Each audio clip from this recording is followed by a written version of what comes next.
देश की बर्बादी में लगे ऑनलाइन सट्टा ऐप महादेव बुक के विरुद्ध दुर्ग जिला पुलिस ने बड़ी कार्रवाई करते हुए नसीमुद्दीन उर्फ नसीम नामक जिस मेडिकल स्टोर संचालक को दबोचा है, उसने कई बहुत बड़े और चौंकाने वाले खुलासे किए हैं, जिसके 22 बैंक खातों का पता चला है, जिसमें कई करोड़ों का लेन देन होता रहा। नसीम ने भिलाई के अनेक युवाओं को सट्टे के रास्ते देश की बर्बादी में शामिल करवाया। दुर्ग पुलिस ने नसीम को गिरफ्तार कर कई छुपे राज से पर्दा उठाया। नसीम ने बताया कि निगम का पंप ऑपरेटर दिलीप चंद्राकर ने उसे महादेव ऐप के संचालक सौरभ चंद्राकर का नंबर दिया था। उसने अपने भतीजे सौरभ से बात करवाकर उसे महादेव की आईडी दिलवाई थी। उसने न सिर्फ अपने पास 5 महादेव की आईडी अलग अलग शहरों में पैनल चलाने के लिए रखी, बल्कि इसके साथ ही भिलाई के अपूर्व, मनोज और पारस पैनल के साथ मिलकर नया पैनल बिकवाने के लिए ग्राहकों की तलाश करता था।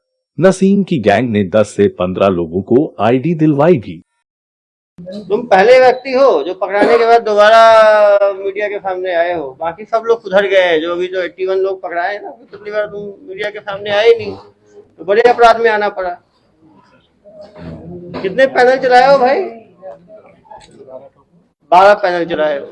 देखो, सबसे ज्यादा पैनल आपने चलाया है, यहाँ जितने लोग हैं 10-12 पैनल बांटे हो। बांटना तो और बड़ा अपराध है ना यार, पैनल बांटना तो और बड़ा अपराध है। इधर आओ। इतना अच्छा मेरे फील्ड के हो, डॉक्टरी फील्ड के, दवा का दुकान चलाते थे, कहाँ यहाँ पे आ गए? लालच के चक्कर में आ गए। हाउसिंग बोर्ड कॉलोनी के आम्रपाली रेसिडेंसी के रहने वाले नसीम के पास कॉर्पोरेट अकाउंट भी मिला है, जिसमें कई करोड़ के ट्रांजैक्शन का हवाला मिला है।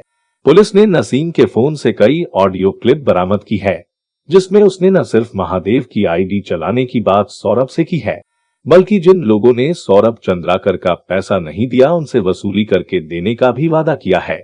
वसूली के लिए नसीम ने एक वसूली गैंग भी तैयार की जा रही थी, जिसमें नामी गैंगस्टर और मर्डर करने वाले अपराधियों को शामिल किया जा रहा था। एसपी डॉक्टर अभिषेक पल्लव ने कहा कि यदि ऐसा हो जाता तो जिले में लॉ एंड ऑर्डर की स्थिति निर्मित हो जाती। ऐसा नहीं है कि पुलिस को नामी सटोरिये नसीम के बारे में लंबे समय से जानकारी नहीं थी। दरअसल नसीम इससे पहले भी महादेव पैनल चलाने के आरोप में कोहका से गिरफ्तार हुआ था, लेकिन जुआ एक्ट की मामूली धारा लगने के कारण नसीम ने तुरंत फिर से अपने सट्टे के धंधे को और ज्यादा बड़े रूप में चालू कर लिया। दूसरी बार पैनल चलाते हुए पकड़े जाने के बाद भी दुर्ग पुलिस ने उसके खिलाफ धोखाधड़ी की 420 की गंभीर धारा के तहत कार्रवाई की है, जिससे वो जल्दी जेल से बाहर ना सके।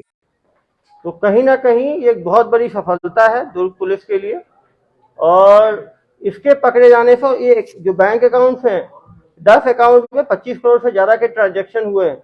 पहली बार हमने जब पकड़ा है तो किसी के पर्सनल अकाउंट में इतने पैसे पाए गए हैं। फिर पत्नी के अकाउंट में, एक अकाउंट में 2 करोड़ 40 लाख 62,000 है, और दूसरे अकाउंट में 4 करोड़ है। तो निश्चित रूप से ये पुलिस के लिए बड़ी सफलता है।